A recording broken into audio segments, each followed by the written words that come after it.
Hello out there, internet land. Welcome back to The Rules of Fun, the show where you, the gamer, watch me, the YouTuber, do my favorite thing, reading the rules. Today we are looking at the cooperative catastrophe that is Spaceteam. Spaceteam is a lightning-fast, quick-to-learn, quick-to-play 5-minute cooperative game for 3 to 6 players, ages 10 and up. And it consists of what you can see in front of you now, namely rulebook, a series of cards, an egg timer, and a whole lot of noise. In this game, you play the role of a spaceship crew on one of the most disastrous journeys you could possibly imagine. Your ship is malfunctioning in deep space right as it comes into contact with a black hole. You and your crew have 5 minutes to repair all of the systems on the ship so that you can escape. As already stated, this is a cooperative game. All players, whether there's 3 or 6, will win or lose collectively as your spaceship either escapes the black hole or gets crushed into a singularity with you and your fellow crew on board. How do you survive? Well, as you go through the game, each player will have a series of tools which match up to a malfunction that is happening on their section of the ship. Have the right tools in the right numbers for the right malfunction, and you will repair this system and work your way to repairing the entire ship and making it out alive. Let's get to the setup. Now, there is a different setup for each game for the amount of players and the difficulty level for which you want to play. Once you've decided how many people are taking on the challenge and playing the game, you consult the chart to see the difficulty level you're going to play at and thus how many cards of each particular type are going to be in use during the game. For instance, in a 3-player game on easy level, you will need 15 malfunction cards, you will need 3 anomaly cards, and you will need all 6 System Go cards. These are then shuffled up and dealt evenly to each players, along with all of the tool cards, which are also shuffled up and dealt evenly to all players. Each player will have to set up their own systems room in a manner that matches the instructions in the gameplay. This is the easiest way to set up your room and keep track of where your systems and malfunctions are at. When the game starts, the players will flip over their entire deck of malfunction cards, revealing their first malfunction. They will then go through their tools simultaneously with the other players and attempt to repair each particular malfunction. They do this by placing the tools that will repair said malfunction above the malfunction itself so that the other players can all see. Once this is done, the malfunction has been repaired and it goes to the discard pile. The tools used can go directly back into the player's hand. As the players work through solving each malfunction as it comes up, they may be unlucky enough to reveal an anomaly card. This card overrules whatever is going on at that moment, and the player or players must comply with whatever the instruction is on the card for it to be resolved. Once resolved, play continues, and the player carries on solving the malfunctions in their sector, working towards finding all of the System Go cards. Now let's have a closer look at these cards. The blue deck is the tool deck. Now each player will have a series of tools which are divvied up at the start of the game. Basically, the entire deck goes to all available players, no matter how many are playing. The first card that you're probably going to be dealing with is a malfunction card. Now, this represents a malfunction in the particular player's sector of the ship. What you will see is the name of the malfunction, a picture, and the Fix With box. The Fix With box will tell you which tools are required in order to fix the malfunction so that this card may be flipped over and you can go on to the next malfunction in your sector. Now, this will either have the names of the tools that you require, a picture of the tools that you require, or a picture of the kind of tools required. For instance, this particular malfunction can only be fixed with a dual faucet and a pressurized varnish. This one can be fixed with any 2 splicer tools, and we'll get more into the tools later. Lastly, there are malfunctions that will require a combination, for instance, a specific tool plus 1 or more other generalized tools. The next thing that you might come across while dealing with issues in your sector is an anomaly card. Now, this anomaly card will have a particular event that usually affects the entire team. For instance, we can see an asteroid field, collision avoidance maneuvers engaged for your ship.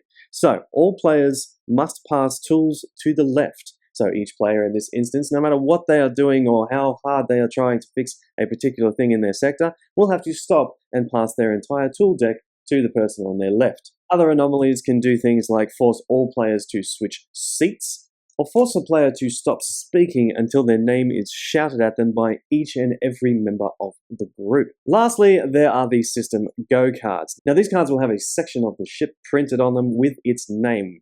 The player's job upon receiving one of these cards is to read it out loud to the group and slam it into the middle of the table where it can be connected to other sections of the ship. For instance, Engine 1, Systems are Go. This is how you win the game. As everyone is working on their individual systems, they will find System are Go cards in their deck. They throw them down, and once you have all 6, the full shape of your ship, you can escape. Congratulations, your team has won. Don't expect that to happen very often though, as this is one of those games where failure is a much more likely outcome than success. The blue deck is where you find your tools. These tools are essential to repairs on the ship, and you must have the right tool to repair the right malfunction. You will see on your tool card the name of the tool, a picture of the tool, and the category of tool that it is. For instance, this wire throstle looks like this and has a booster category to it. Now this is important because each of the malfunction cards can show you any random combination of what it needs to be repaired. Some malfunction cards will show you a picture, other malfunction cards will show you the name, wire throstle. Some may only show you the category. Why is this important? Because as you are repairing your section of the ship, you will need to borrow tools from other players at the table. The rules that make this game what it is getting the tools to the other players, which you can only do around the table, never across it. And you can only do by getting that player's attention and having them handed to you. And there is no turn-based system to the game. In other words, every player is trying to repair their own systems at the same time. This leads to lots of shouting as someone calls out for a wire throstle, while another player with a malfunction requiring a similar tool may only have a picture, and instead is yelling out, "I need the levery-looking thing with the flashy lights on it." At the same time, again, someone may be calling out for a booster style tool. Any booster style tool will do. These pleas for assistance will be happening all at the same time as players vie for other players' attention and assistance with their own malfunction. This is happening on top of anomalies that can affect the entire team and slow everyone down, anomalies which cannot be resolved unless everyone at the table has complied with the instructions. This leads to a lot of chaos and a lot of yelling and a lot of fun. The 5-minute timer is pretty stock standard. At the start of the game, you will turn this up and everyone will have 5 minutes in order to escape this black hole. Now you can get YouTube videos that will play a more exciting timer that counts down as you go if you prefer that method. Otherwise, the egg timer does what's on the box. And there you have it, how to play Spaceteam, a fun, frantic, cooperative game for all. But why should you play Spaceteam? This game is perfect for its cooperation, fast play, and its portability. It's one of those games you can take out to the pub or play in a small area in your home. It doesn't take very long to set up, and it doesn't take very long to play through.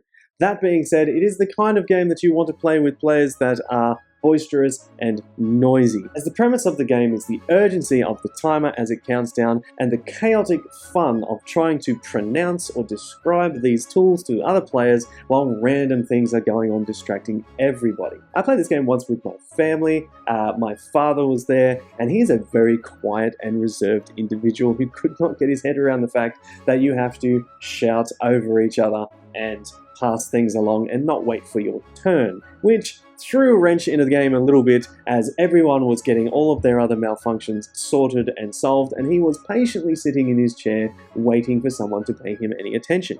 As you can imagine, that doesn't work too well. What also doesn't work too well is if you have players that are obsessed with games that have a happy ending and are willing to do anything in order to make that happen. As I mentioned before, Spaceteam is a game that you will lose more times than you win. It's about the frantic fun that happens between you starting your repairs and ending up inside of a black hole that matters, not necessarily the winning. And players that are a little bit more obsessed with winning the game might find themselves uncontrollably drawn to bending and breaking some of the rules. But once players start passing cards over the table, or reaching over to another player's deck and taking cards without having gotten their full attention, that's when the game sort of falls apart. If you have a bunch of extroverted, loud, noisy friends, however, who will enjoy a game, win, lose, or draw, then this is the perfect game for them. Thank you for joining us on The Rules Are Fun. I do hope those instructions were helpful. I hope you enjoy the game Spaceteam, and keep playing, players. Oh, that was late. I don't think